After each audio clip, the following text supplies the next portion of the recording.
¿Qué tal, amigos de Hannah Arendt TV? Pues aquí en esta ocasión toca el turno de revisar un libro que, si bien no es nuevo, se publicó en los años 60, 70 por un libro escrito por Hannah Arendt. Bien es cierto, tenemos apenas la traducción al español, ¿no? Acaba de salir hace 15 días. Y me parece que es un libro que debemos de revisar, ¿no? Este libro es la antesala de un texto publicado en 1963 por la propia Hannah, que se llama Sobre la Revolución.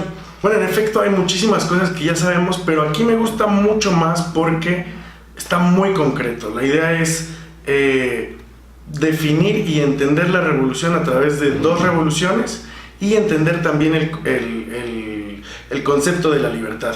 El libro se llama La libertad de ser libres. Enrique, muchas gracias por estar con nosotros una vez más.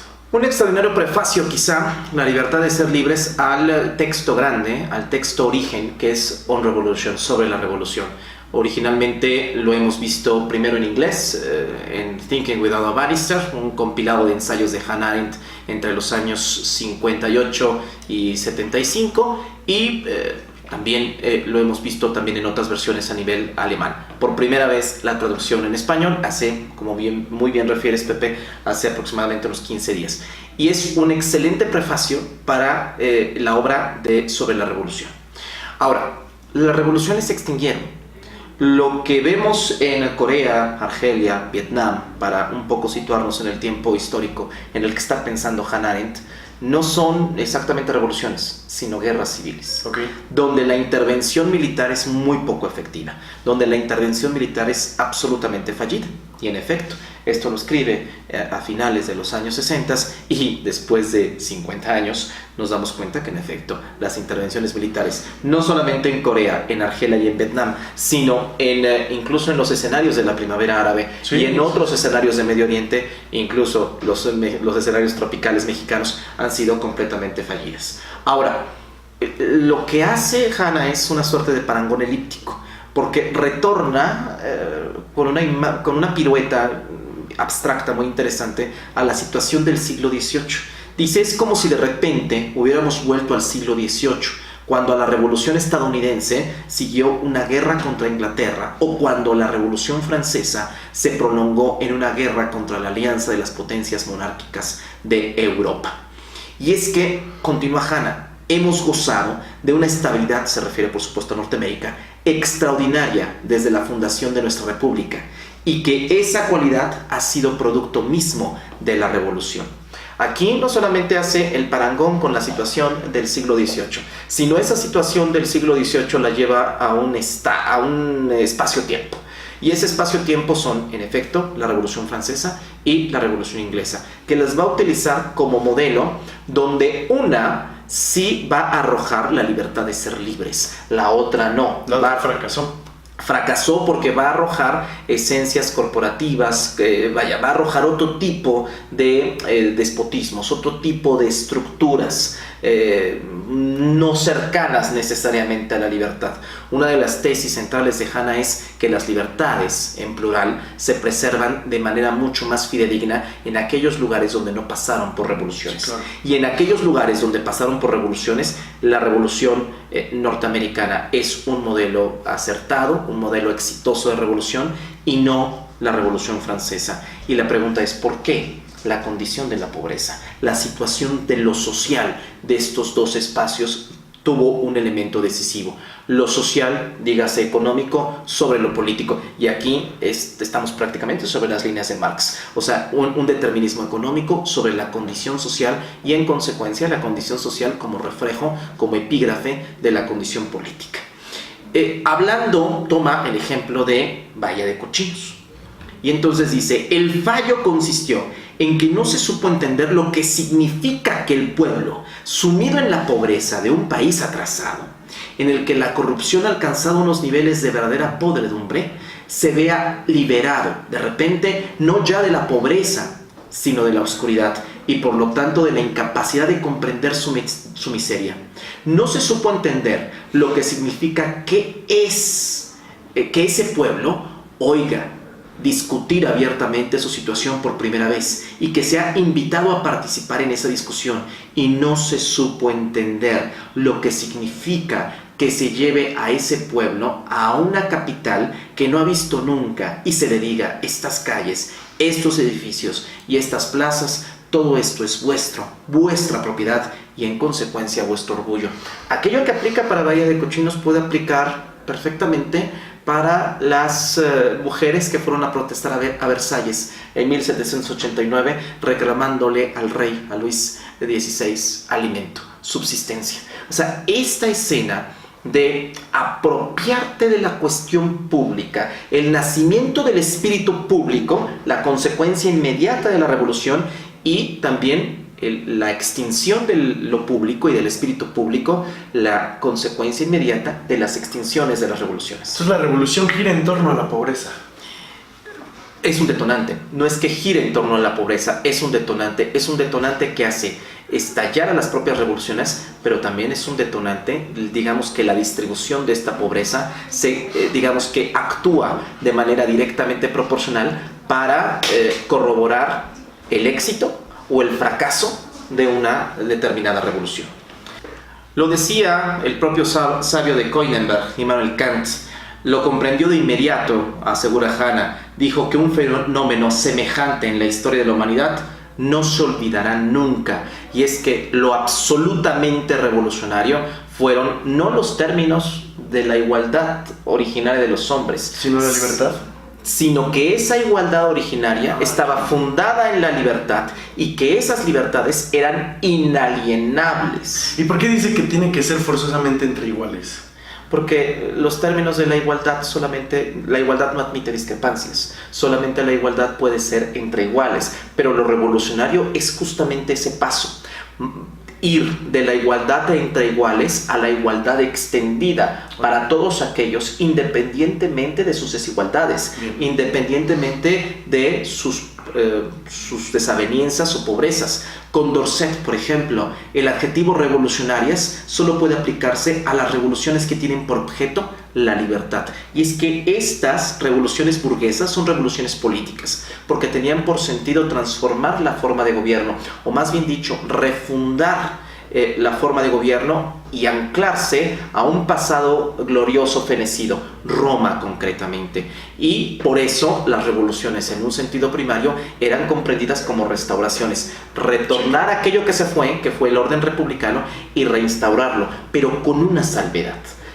Por eso no son reconstrucciones o renovaciones, sino son absolutas revoluciones, con un nacimiento de algo que en Roma no existía, el espíritu público, y una igualdad no solo entre iguales, sino extendida ante los desiguales, que a través de un texto, obviamente el orden liberal constitucional burgués, resuelve que a través de un pedazo de papel pues seamos iguales en una abstracción, porque las revoluciones sociales de corte marxista mandan ese pedazo de papel al caño porque tienen que ser iguales, no en una abstracción de un documento, de una premisa jurídica, sino en una realidad, en una relación concreta, en un espacio vital. Entonces la libertad es la esencia de la revolución. Por supuesto. Y la propia Hanna argumenta en sus propias palabras: el hecho de que la palabra revolución significara originalmente restauración es más que una mera curiosidad semántica. Ni siquiera las revoluciones del siglo XVIII pueden entenderse sin advertir que estallaban ante todo con la restauración como objetivo, y que el contenido de dicha restauración, como muy bien dices, Pepe, es la libertad. Ahora, trae a cuento, tanto al principio de este ensayo como al final de este ensayo con el que va a cerrar, una expresión de Virgilio: Novus ordo seclorum, el nuevo orden secular, que aún aparece, dice Hanna, escrito en los billetes de $1. Salió adelante solo cuando los actores de la revolución, en buena parte en contra de su voluntad, llegaron a un punto de no retorno. Así, lo sucedido a finales del siglo XVIII fue en realidad un intento de restauración y recuperación de antiguos derechos y privilegios, que acabó justo en lo contrario, en el desarrollo progresivo y la apertura de un futuro que desafiaba cualquier intento posterior de actuar o de pensar en términos de movimiento circular o giratorio. ¿Por qué el tema del movimiento circular? ¿Por qué el tema del movimiento giratorio? Recordemos que la primera acepción del concepto de revolución es una acepción astronómica, un retornar a. Sí, Copérnico lo dijo, ¿no? Era el movimiento de las estrellas que giran en torno y que siempre tienden a regresar al origen, ¿no? ¿Y dónde está el punto de quiebre? ¿Dónde las revoluciones entendidas como restauraciones, las revoluciones entendidas como un retorno a un punto ido, a un punto del pasado fijado en el desarrollo? ¿En qué momento la revolución se convierte en revolución? ¿En qué momento la revolución de los antiguos transmuta y pasa a convertirse en la revolución de los modernos? En el momento de la libre participación. O sea, en el momento en que la participación es extendida, para hablar en términos franceses, a los sans-culottes, a aquellos que no tienen otra cosa más que lo que llevan puesto, aquellos que se encuentran en la miseria, y que esos que se encuentran en la miseria son capaces de participar, y participan en efecto, en el espacio público político, un espacio hasta antes de la Revolución Francesa negado para ellos. Ahí es donde se hace la transición, ¿no? De la palabra, por así mismo, ¿no? Ahí es cuando tenemos justamente con el ingreso de los sans-culottes, con el ingreso de la necesidad, con el ingreso de aquellos que dependen de su cuerpo, que dependen de la necesidad y que se encuentran en una situación abyecta por definición, la pobreza. A partir de ahí tenemos esa bifurcación entre el concepto de revolución para los antiguos y el concepto de revolución para los modernos. Y ahí mismo nace la cuestión social como la conocemos hoy en día. Entre estos no se incluía el derecho político a participar en los asuntos públicos, dice Hanna. Ninguno de los otros derechos, incluido el derecho a ser representado a efectos de tributación, fue resultado de la revolución, ni en la teoría ni en la práctica. Lo revolucionario no era la proclama de vida, libertad y propiedad, sino la idea de que se trataba de derechos, ya lo hemos dicho, inalienables, de todos los seres humanos, al margen de dónde vivieran o del tipo de gobierno que tuvieran. Los derechos civiles son resultado de la liberación, pero no constituyen en absoluto la auténtica sustancia de la libertad, cuya esencia es la admisión en el ámbito público y la participación en asuntos públicos. Es curioso, porque el constitucionalismo democrático de corte liberal nos ha dicho que la libertad supone el acceso a derechos. O sea, este es casi aquí Hanna está reaccionando con lo que más adelante Ferrajoli y compañía van a llamar garantismo constitucional. Es decir, no es los derechos la auténtica libertad, eso forma parte de la liberación. Sino de la participación. Y la inclusión, de aquellos que no estaban incluidos en la vida pública. El hecho de que yo pudiera, por eso el tema de Bahía de Cochinos, se les muestra una ciudad que nunca habían conocido y se les dice, estas calles son vuestras.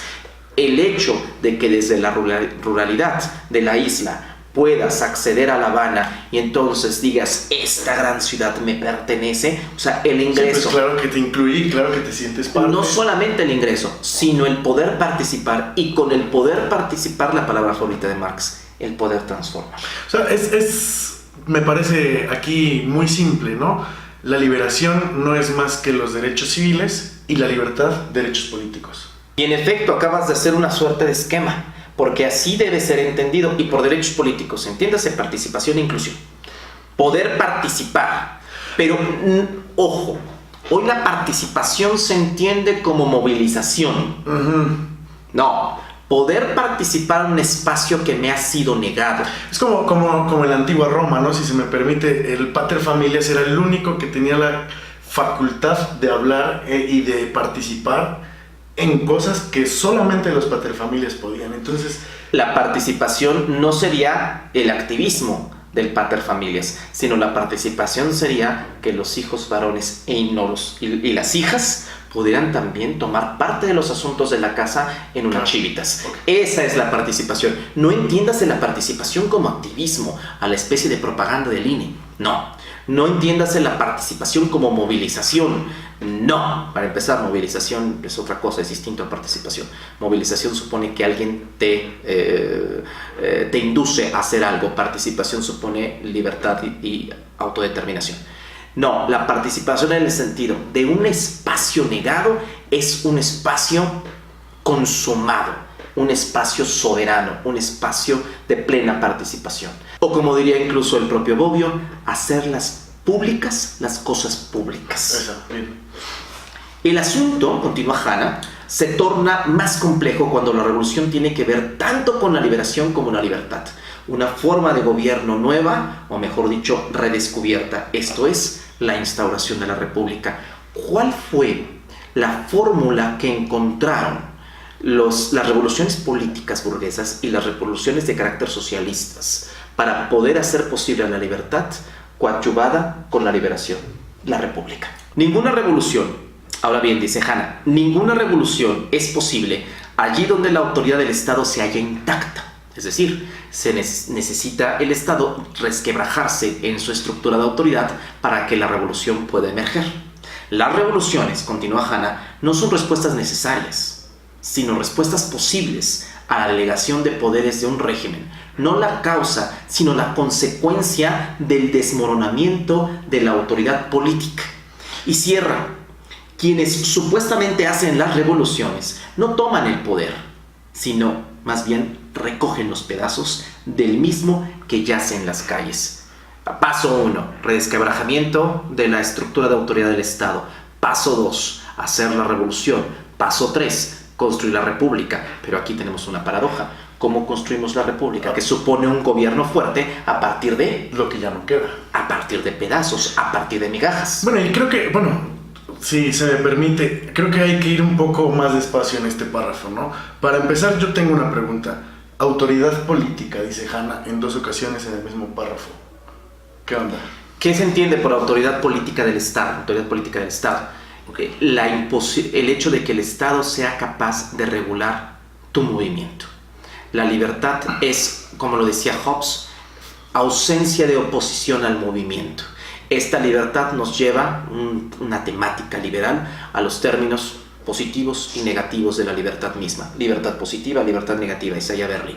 Ahora, el Estado es capaz, el Estado tiene autoridad política sobre sus súbditos, sobre sus ciudadanos, monarquía, república, en la medida en que sea capaz de limitar el movimiento de sus habitantes.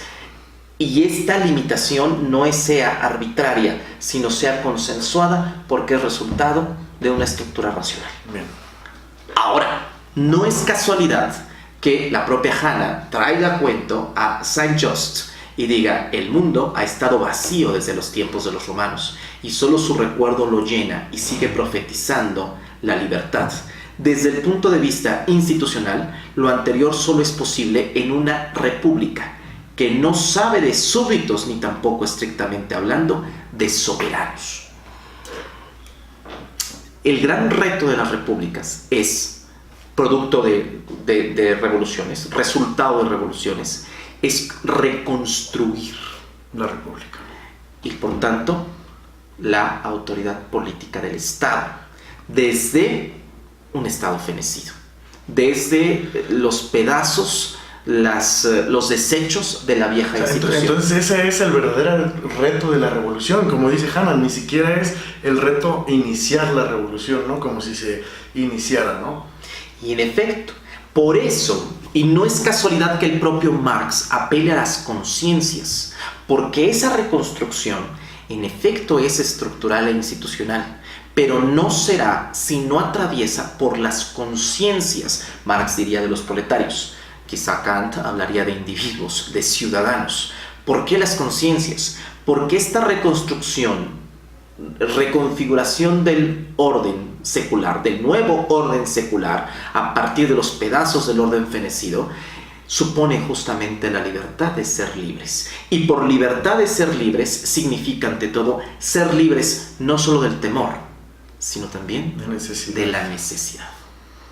Y quizá por eso la propia Hanna dice: la revolución estadounidense tuvo la suerte de no tener que enfrentarse a este obstáculo a la libertad y de hecho debió en gran medida su éxito a la falta de una pobreza desesperada entre los hombres libres del país y a la invisibilidad de los esclavos en las colonias del Nuevo Mundo.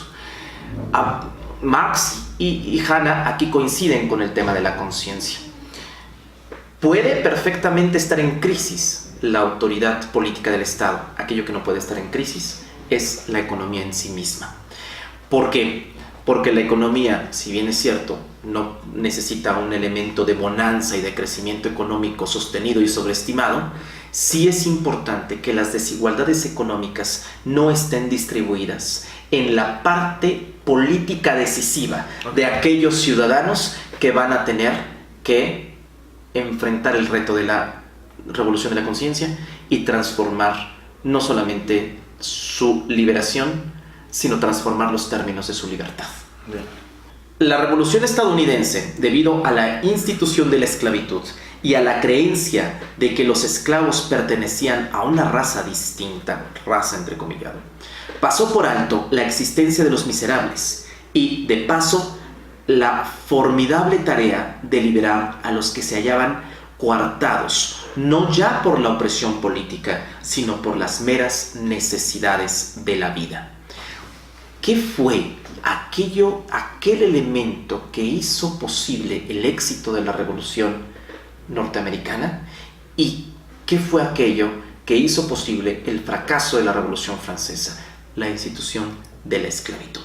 La esclavitud operó en favor de la Revolución norteamericana, porque las figuras de apartheid y los movimientos de reivindicación de derechos civiles de la población negra en Estados Unidos son de los años 50 y 60 del siglo XX, no del siglo XVIII, donde concurre la Revolución norteamericana. Entonces, eso le permite que esta desigualdad económica y política que tienen buena parte de la población, por lo menos un tercio de la población norteamericana en ese momento, no esté en discusión y le permite a la República Norteamericana no tener que liberar y hacer libres a esta porción porque no eran parte de la escena pública política. Nada extraño a nuestra tradición, porque desde los griegos no todos los habitantes de un estado son parte del espacio público político. Sí, pero bien dices, ahí en la Revolución Norteamericana, pues los que tomaron las decisiones pues no estaban de ese lado, ¿no? No estaban del lado negro de la historia norteamericana. Y el lado negro de la historia norteamericana tendrá una serie de reivindicaciones que se anclan en la segunda mitad del siglo XX. Sí, 2 siglos después. 2 siglos después, y con retrogresiones peligrosas, porque lo que estamos viendo con la era Trump en Norteamérica es la reivindicación de nacionalismos de carácter étnico-racial que una vez más no incluyen a la población negra, ni mucho menos a los otros, a la población migrante y a la población latina, mexicana, etc. Una de las principales consecuencias de la Revolución Francesa consistió en que por primera vez en la historia el pueblo salió a la calle y se hizo visible. Cuando sucedió aquello, se descubrió que no únicamente la libertad, sino también la autonomía para ser libres había sido desde siempre el privilegio de unos pocos. El factor decisivo en el éxito de la Revolución norteamericana es la institución de la esclavitud. El factor decisivo en el fracaso de la Revolución Francesa es el pueblo activo que sale a las calles y que pide de manera extensiva su libertad y ser liberados. Bueno, y entonces, ¿qué pasó en París en 1789? Bueno, la propia Hanna diría que, en primer lugar, estar libres del miedo es un privilegio que incluso los miembros de la minoría han gozado solo durante periodos relativamente breves de la historia. Pero estar libres de la necesidad ha sido el gran privilegio que ha distinguido a un porcentaje muy pequeño de la humanidad a lo largo de los siglos. Lo que tendremos a denominar la historia de la humanidad y de la que se conservan testimonios es, en su mayor parte, la historia de esos pocos privilegiados. Estamos de acuerdo que cuando estamos presas de las necesidades del cuerpo, lo inmediato es tu manera de subsistir, tu manera de satisfacer las necesidades de ese cuerpo. No axiomatizar entre los hombres para lograr fines más elevados que la subsistencia inmediata. Solo los que están libres de la necesidad pueden apreciar plenamente lo que es estar libres del miedo, y solo estos se hallan en condiciones de concebir la pasión por la libertad pública, de desarrollar en su interior ese gusto por la libertad y esa característica complacencia por la igualdad que acarrea. Aún no estamos, cierra Hanna, ante lo que Marx y Tocqueville considerarían como un rasgo completamente nuevo en la Revolución de 1848. El paso entre querer cambiar la forma de gobierno y tratar de alterar el orden de la sociedad por medio de la lucha de clases. Solo a partir de febrero de 1848, tras el primer gran enfrentamiento entre las dos clases que divide la sociedad, señalaba Marx que la revolución pasaba a significar subversión de la sociedad burguesa, mientras que antes había significado subversión de la forma de Estado. ¿Qué pasó en Francia? Para retomar tu pregunta, en 1789 sale el pueblo, pero las necesidades son múltiples, los recursos son escasos. No todo el pueblo puede ser parte de la libertad y no todo el pueblo puede ser liberado. Y en consecuencia, ese pueblo, ese gran miedo, esa bola revolucionaria, lo que hace es dar un paso decisivo, el paso de la muerte entre la subversión de la forma de gobierno y la subversión del sistema capitalista en sí mismo, de la sociedad burguesa con sus desequilibrios. Porque evidentemente no se puede hablar de fascismo, una idea de Walter Benjamin, no se puede hablar de fascismo sin hablar de capitalismo. No se puede ser libre y ser liberado bajo los esquemas, bajo los estándares de la desigualdad y de la explotación de la sociedad capitalista. Y entonces ese es el paso decisivo. Y entonces la revolución transforma todos sus significados. Si la revolución no libera a todos, ¿habrá algo que lo haga? Ese algo, Marx le apostó a la conciencia de clase. ¿Al comunismo mismo? Al comunismo mismo. Y entonces, más de uno de nuestros amigos que nos escuchan en Hannah TV dirían, el comunismo fracasó, la primera oleada del comunismo. Ahora, lo que el pueblo, tal como lo concebían los franceses, aportó a la revolución y lo que estuvo de todo punto ausente en el curso de los acontecimientos que se desarrollaron en Estados Unidos fue el carácter irresistible de un movimiento que ningún poder humano ya era capaz de controlar. Esa experiencia elemental de algo irresistible trajo consigo una imaginería completamente nueva que hoy seguimos asociando casi de forma automática con nuestras ideas acerca de los acontecimientos revolucionarios. O sea, esta irreversibilidad de la acción revolucionaria. Marx se imaginó en la conciencia de clase, quizá el rasgo estrictamente utópico en la concepción marxista. Marx se imaginó una sociedad futura que realmente no estaba en el futuro, sino en el pasado, en la antigua Grecia, en la Civitas Romana quizá. Y esta idea de Marx de la sociedad comunista, del comunismo en sí mismo como un movimiento destinado a desarticular al Estado actual, cuya base es estrictamente económica, es la apuesta del marxismo, que en su primer intento ha estado absolutamente fenecido. Ahora, ¿cuándo puede surgir este segundo oleaje? Cuando el segundo oleaje sea irresistible, como fue irresistible en su momento parar a la revolución. Se dice que en Versalles llega un mozo y le dice a Luis, Luis pregunta, es una rebelión. Esta es una revuelta. La revuelta, dijo. Y entonces contesta el mozo, no señor, es una revolución. Y entonces Luis ya no sabe ni qué hacer, porque pues tienes literalmente ahí sus días contados y fue un soberano preso del pueblo hasta que intenta huir, en fin, con un pasaporte en la frontera lo toman preso, en fin, los acontecimientos que ya sabemos todos. Ahora, ¿cuándo esta segunda oleada vendrá? Cuando sea irresistible.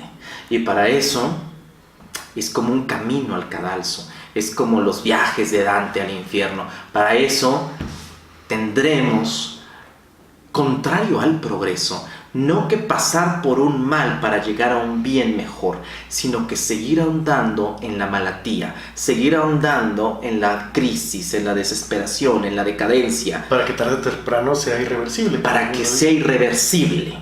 Y esa es un poco la fórmula del propio Marx.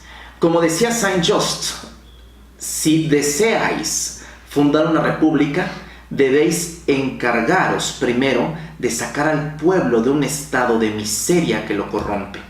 No se tienen virtudes políticas sin orgullo. No se tiene orgullo en la indigencia. Este nuevo concepto de libertad, basado en la liberación de la pobreza, cambió el rumbo y el objetivo de la revolución. La libertad había pasado a significar ante todo vestido, comida y reproducción de la especie. Y San Jos, que había comenzado brigando el mayor entusiasmo posible por las instituciones republicanas, añadiría: la libertad del pueblo está en su vida privada, que el gobierno solo sea la fuerza encargada de proteger ese estado de simplicidad frente a la propia fuerza.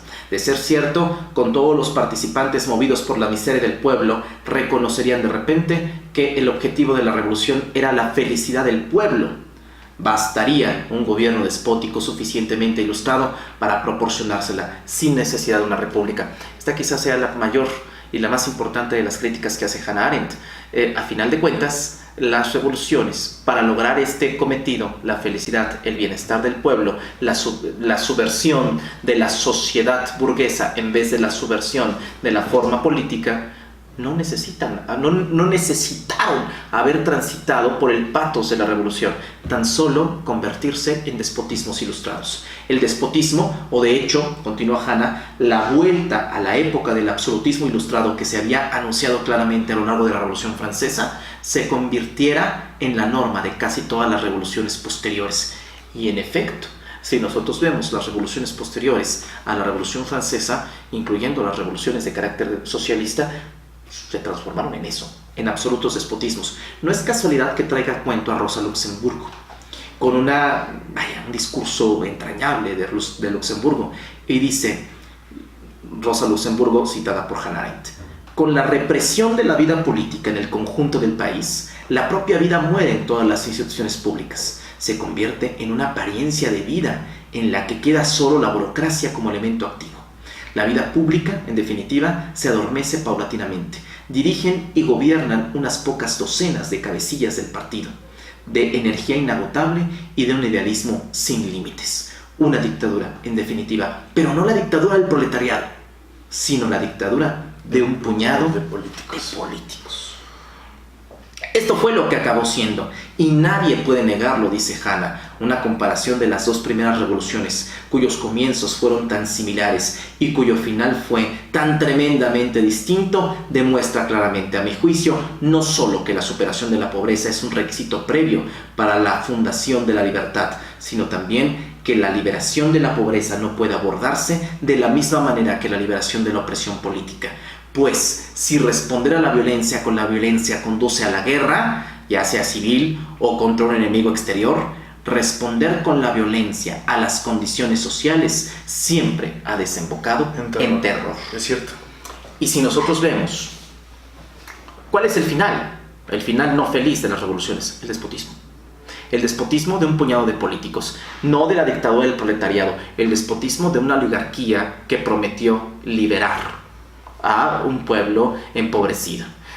Quizá por eso se preserven más las libertades políticas ahí, donde jamás atravesaron por una revolución, donde jamás atravesaron por esta crisis, por esta contradicción en los fundamentos de la reproducción de un modo de acumulación de riqueza.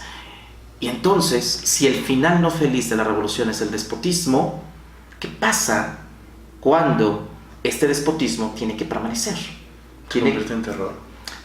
En principio tiene que utilizar instrumentos de violencia para enfrentar la violencia. Y cuando estos instrumentos, claro, evidentemente de violencia enfrentan a la pobreza, ahí es cuando se convierte en terror. Fracasan y enfrentan a la pobreza, ahí es cuando se convierten en terror. Un parangón absoluto al caso mexicano. La pérdida de tranquilidad de los ciudadanos en México está motivada en buena medida por la falla, como Hannah Arendt advirtió desde los años 60, del modelo de intervención militar, y ante la falla del modelo de intervención militar, la emergencia sistemática del terror. Cuando decimos hemos perdido la tranquilidad, es que estamos aterrorizados de salir a las calles y de hacer nuestra vida cotidiana. Para Virgilio, a propósito del Novus Ordo Seclorum, para Virgilio, ahora en el lenguaje del siglo XVII, la cuestión era fundar Roma de nuevo, no fundar una nueva Roma. Ahora podríamos afirmar, por supuesto, que el nuevo comienzo que los espectadores de las primeras revoluciones pensaron que estaban contemplando era solo el renacimiento de algo bastante antiguo, el renacer de un ámbito político secular, surgido en última instancia del feudalismo cristiano y del absolutismo. En otras palabras, es la afirmación de la divinidad del nacimiento y de la creencia en que la salvación potencial del mundo radica en el propio hecho de que la especie humana se regenera de forma constante y eterna. No fundar una nueva Roma, refundar Roma. Y esa refundación de Roma tiene que ser necesariamente con el orden fenecido, con las migajas de ese orden Que fenecido. ese es el reto, ¿no? Que ese es el gran reto y que esa es la gran... quizá en los últimos 500 años no hemos salido del dilema de Maquiavelo, la política de la innovación, la construcción de un orden político nuevo, un mutamento que deja siempre puesta la base para la construcción de otro. Hanna dice que Maquiavelo podría ser el padre de las revoluciones. Y es ¿Estás de cierto. acuerdo? Y es cierto, porque la revolución nunca rompe con el pasado. No puede hacerlo porque siempre tiene por sentido la refundación, no la construcción de algo nuevo, porque incluso algo nuevo parte de la base de lo anterior. Claro. Y en efecto, Maquiavelo. el padre de las revoluciones es el momento maquiavélico y la tradición republicana atlántica, a propósito de Pocock y de las interpretaciones nuevas. Quizá ese sea el problema que estamos enfrentando en este país, no construir un nuevo México, refundar la república. Y esa refundar la república tendrá que ser con las prácticas de reproducción anteriores. Por eso quizá veamos a un Elbester Gordillo como un actor de esta cuarta transformación, un elemento, las Fuerzas Armadas, la Secretaría de Defensa Nacional, la Marina, bajo estatutos institucionales de mayor presencia, de mayor administración, de mayor actividad, casi con tintes de militarismo burocrático y cosas completamente nuevas que no habíamos visto, estos sondeos convertidos en consulta pública para ratificar una decisión tomada de manera autocrática. Cosas muy viejas Maquiavelo sí fue y cosas muy nuevas. Ahora, la pregunta es si la política de innovación de los últimos tiempos, de los últimos momentos, nos va a llevar a un camino certero, a un camino de la acción y de la esperanza. Eso no lo sabemos. Enrique, muchas gracias. Gracias.